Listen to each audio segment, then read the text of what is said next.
Hello, I'm Beth the Builder, and this week's Honest Guide to Home Repair is removing carpet.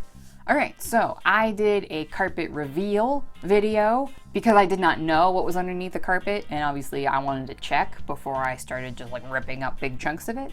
So I found original hardwood floors to my 120-year-old house. I was blown away, and I can't believe that they covered it with not just one carpet pad, but 2 carpet pads and then crappy carpet on top. So I don't understand why people do the things that they do, but it's okay. The hardwood looks like it's in pretty good condition. That was kind of like, once I knew it was hardwood, that's kind of what I wanted to check in various places to see if like it was in okay condition and if the finish was still intact. Part of home repair and home improvement is really revealing the mystery behind something in your house. And if you can find like records of different updates and whatever add-ons and crap like that, then you might have a better idea of what you're going to like uncover. But it's kind of fun to just like check and see. So I checked in a couple places how the hardwood looked, and it seems to be in pretty good condition. The finish is intact, which was what I was really concerned about, because there is other hardwood in my house that the finish is shot. Like, that's why they covered it up, because the finish was just no good. I still don't think that's the right choice with original hardwood, but that's just my opinion. So I did my closet over here just to start with, and now I'm gonna do it in kind of 2 pieces. I'm gonna do this main section here on my left, and then we're gonna move the bed and I'll do this other section over here. So, because I don't want to sleep in the living room for too long. Okay, so I'm starting over here in the corner where there's just straight up not even any carpet, and it's not even tacked down very well. We always had a laundry basket here because, yeah, these tacks from this strip here just show, which is just super cool. I'm using a variety of tools for this job, including my hammer, a flathead screwdriver, some pliers, a simple box cutter, and then I have this fancier blade that has a little rolly thing on it and a blade up here. So you can get fancy like carpet cutting knives and stuff like that, but for when you're just tearing carpet out, I don't think it really matters. So, but that's my opinion. And then there's glue on the hardwood that just scrapes up with a putty knife. So those are the tools I'm using, all very, very basic, nothing complicated. I think I'm gonna try using heat from an iron or something on some of the places where the glue is the most stuck in place, but I haven't tried that yet, so we're gonna see how that works. That is one of the recommended methods of peeling up glue from hardwood, from carpet, including like there's special adhesive removers and steam and chemical stuff, you know, there's all kinds of methods. But I'm gonna go with the simplest, which is literally just heat. From what I've done, I haven't run into too many areas that it's been super stuck down, so I'm hoping that's gonna be few and far between of where I'm gonna need to do something like that. All right, let's do it.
Alrighty, so hardwood floors. I'm pretty pleased with them. Obviously there's some areas that are a little bit rough just because, I mean, they're 100-year-old floors. So a couple areas were really hard to get the adhesive off, and that was where there was pretty much no finish left on the floor, as well as like the highest traffic areas, like by the door. And then here in the middle of the floor where you'd walk back and forth, they were super rough to get up all the adhesive. That was super not fun. The majority of it went like pretty smoothly. I didn't end up using any heat and I didn't use any chemicals. I ended up using some water vinegar mix to treat some stains on the wood floor, as well as kind of loosen some of the adhesive where it was really, really stuck. But otherwise, I didn't do anything other than use my friggin' putty knife. Yeah, it really just took like elbow grease to get this done. Okay, so my plan for the future is to rent a big old floor sander, which you can at like Lowe's and Home Depot and big hardware stores, and sand this puppy down and then restain it and reseal it. That's in the future for me. I'd like to do also like our hallway as well as our living room, because I know there's hardwood floors underneath the shitty floors they laid on top of them. So that's the future plan, but for right now, like, this doesn't really bother me. I had actually bought a rug for this bedroom when we first moved in, and I couldn't use it in here because of how giant and thick the carpet pads were. You couldn't open any of the doors with the rug on top. So yeah, I have a rug that goes right here now, and it covers some of the areas that are really tough shape that I just like don't want to look at. Obviously, if you can't handle that shit, I mean, first of all, don't buy an old house. Second of all, I guess have lots of money. And third, obviously some considerations for tearing up old carpet are dust, mold. Pretty sure there was some mold under here because that's what happens when you have 2 inches of carpet and carpet pads. Eventually they get wet and they never dry. It's terrible.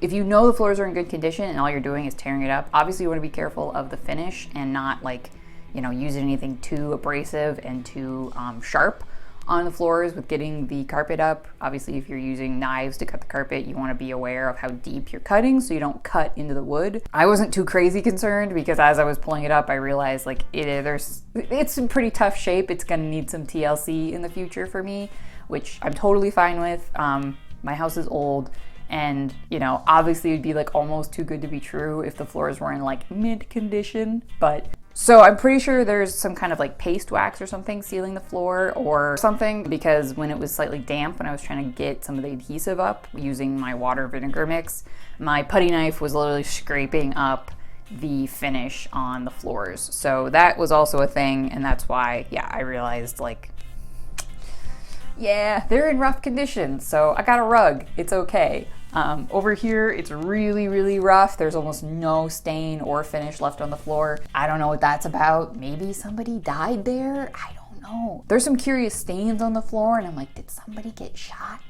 Did somebody get murdered in here? So, I don't know. I mean, I'm assuming not, but hey, you never know. My house is old. The chances are that someone's died in my house are pretty high, but it's fine. You just don't think about that shit. So, one of the last areas I did was over on the far north wall of this bedroom, and between the carpet and the first carpet pad, I found this receipt for 40 square yards, 3/8 inch something. I'm assuming it is for one of the carpet pads, but the date on it is May 12, 1993. So, I was born in 1993, so that carpet is 28 years old. So kind of crazy, but it's cool to be able to date it. I kind of figured it was 10 to 20 years old. I did not think 28 years old, as old as me.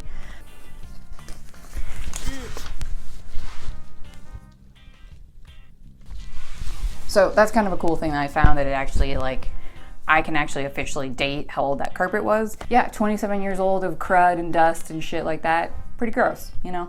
So I'm glad it's out of here. I definitely think it improves the space, and I'm really looking forward to eventually getting to a lot more of the old hardwood in my house, because I think it's really what like gives old houses their charm, is uncovering stuff like that. So yeah, I mean, it's up to you. Like, how much work do you want to put into it?